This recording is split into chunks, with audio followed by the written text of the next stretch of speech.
সঙ্গে থাকবেন। গৌরবকেও স্বাগত জানাচ্ছি। গোরা চ্যাটার্জি প্রাক্তন পুলিশ কর্তা আমাদের সঙ্গে রয়েছেন। গোরাদাকেও স্বাগত জানাচ্ছি আজকের অনুষ্ঠানে। আমি গোরাদার কাছ থেকেই প্রথম শুরু করব টেকনিক্যাল ব্যাপারটা।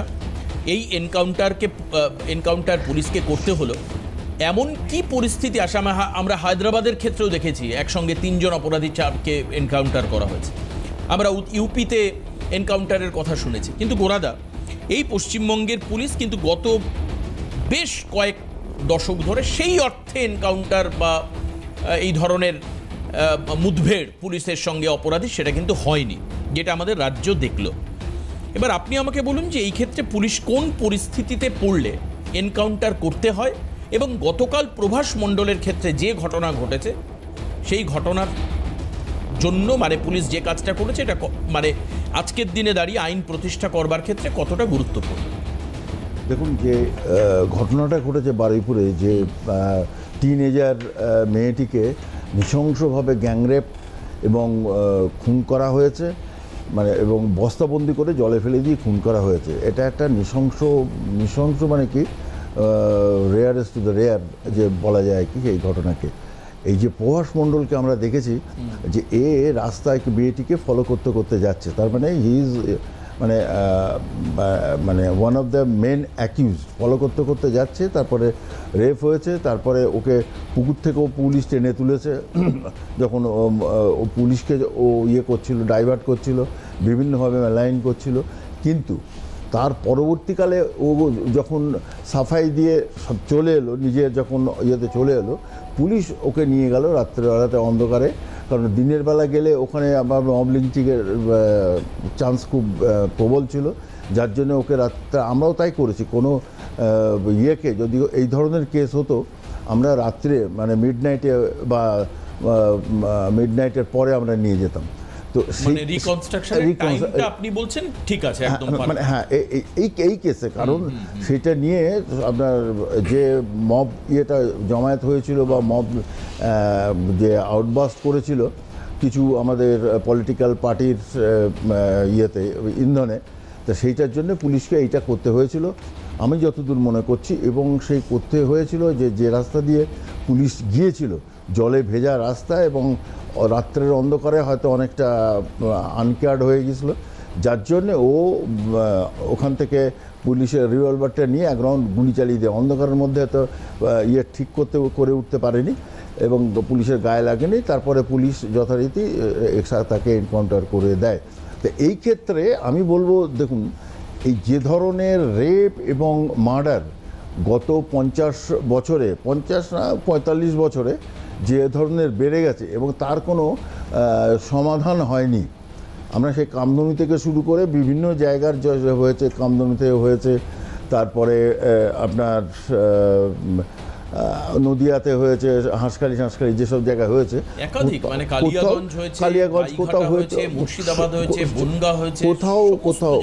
সব থেকে বড় ব্যাপার যেটা হচ্ছে যে এই যখন কোনো এই রেপ মার্ডার, এই নৃশংস হত্যাকাণ্ড হচ্ছে, কোর্টে গিয়ে ব্যাপারগুলো আটকে যাচ্ছে। এবং পুলিশের এতদিন তো পুলিশ কোনো কাজই করেনি। তৃণমূল সরকারের আমলে পুলিশ একদম দরদাস হয়েছিল, এবং যার জন্যে কোনো কেস দীর্ঘদিন ধরে এর কোনো হয়নি, এন্ড হয়নি। তো এখন আমরা উত্তরপ্রদেশেও দেখেছি যে সেখানে কি পরিমাণ ছিল, বিভিন্ন সেক্টরাল ছিল, পরিস্থিতি ছিল। তা সেই সব জায়গাতে দেখা তার মানে আপনি বলছেন যে জাস্টিফাই করছি যে আজকের দিনে দাঁড়িয়ে এনকাউন্টার একটা অপ্রতিরোধ্য মেকানিজম, যার মাধ্যমে অপরাধীদের মনে ভীতির সৃষ্টি করা যেতে পারে। মানে আপনি প্রাক্তন একজন পুলিশ কর্তার পার্সপেক্টিভ থেকে বলছেন? বলছি। তবে এর কিছু আবার ব্যাড এফেক্টও আছে, যেটা আমি এখন বলছি না। আমি এখন আজকের এই আমাদের এই সমাজ ব্যবস্থার, পশ্চিমবঙ্গে এই ব্যবস্থার মধ্যে এই যে এনকাউন্টারটা হয়েছে, I think it is justified. বেশ।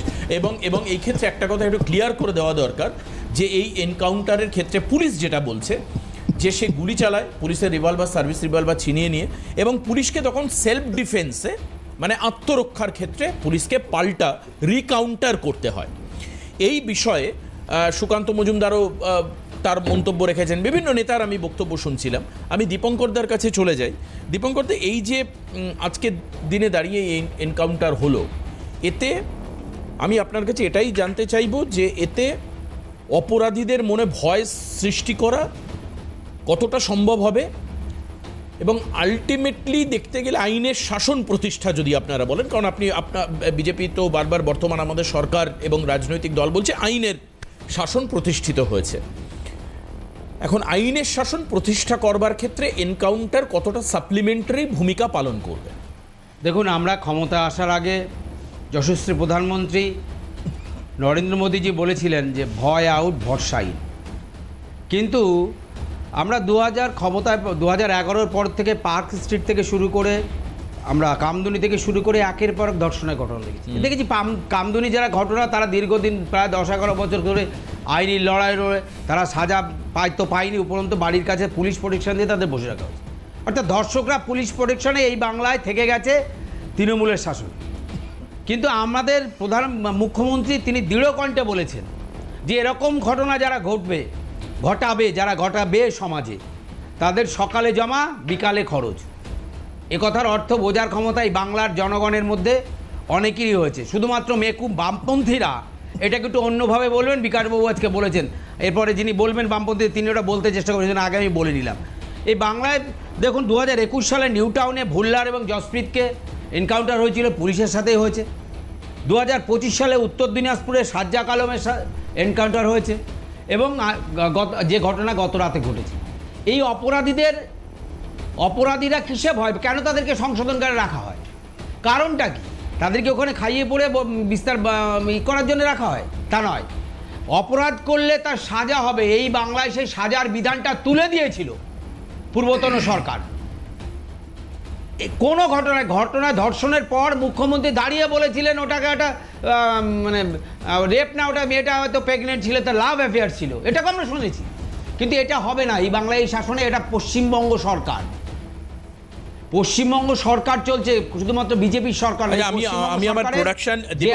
আমি আমার প্রোডাকশন টিমকে বলবো, একবার যদি আমরা পুনরায় মনে করিয়ে দিতে পারি যে গতবারের প্রশাসক মমতা বন্দ্যোপাধ্যায় কি বলেছেন। না, যেহেতু আপনি প্রসঙ্গ উল্লেখ করলেন, মমতা বন্দ্যোপাধ্যায়ের আগের যে সমস্ত ধর্ষণ কাণ্ডগুলো হয়েছে সেই সময় তার বক্তব্য আমরা শুনিয়ে দেওয়ার চেষ্টা করব। বেশ, দীপঙ্করদা বলুন আপনি। দেখুন, আপনি দেখে আমাদের কথা হচ্ছে যে আমরা এই বাংলার বুকে সত্যি তো ধর্ষণ করবে, আর ধর্ষণ করার পর সে জেলে থাকবে, থেকে সে একজনকে যারা নয়, আপনারা বলছেন গোড়াদা এখন উদাহরণ দিচ্ছিলাম, সেদিকে যাচ্ছি না, বিভ্রান্ত করার চেষ্টা করবে। এবং সে তার একদম ঠিক রাতের অন্ধকারে কেন গেছেন, এক্ষুনি বামপন্থীরা প্রশ্ন তুলবেন। বিকাশ